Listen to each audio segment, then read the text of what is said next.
Now, you've all seen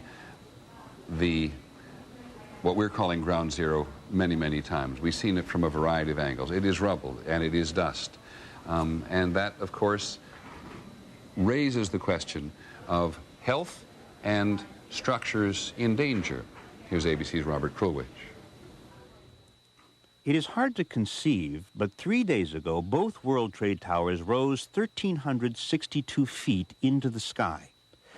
Visit those same towers today. At their tallest point, they rise maybe 100 feet above the street. And while it's true there are 6 floors below street level, now filled with debris, engineers at the firm that built the building's best guess to account for the missing 1,200 feet of material from each tower is that large portions simply vaporized into the dust that rained down on New Yorkers immediately after the collapse. It was that powerful. Get out of here! We're talking here about 43,600 windows, 600,000 square feet of glass, 200,000 tons of structural steel, 5 million square feet of gypsum, 6 acres of marble, and 425,000 cubic yards of concrete, turned in good part into a cloud, says environmental medical doctor Stephen Levin.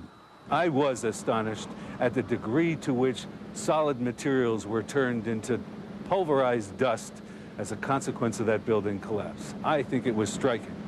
The Environmental Protection Agency has been sampling the dust, and one specialist told ABC they believe the clouds that appeared immediately after the collapse were mostly gypsum dust from drywall, cement dust, and plaster, which can cause problems. Cement dust is an irritant. Fine glass powder is also an irritating material. The EPA did find spotty levels of asbestos. A sample on a police car turned out dangerous. Another sample a couple of blocks away, not dangerous. But most interesting, in the mix, they are looking, they think, at specks of steel that used to be beams and elevators, marble from the lobby floor and facings. So what were once the strongest architectural elements in the 2 towers were pulverized, large portions turned into clouds like this one. Still, there is this mystery.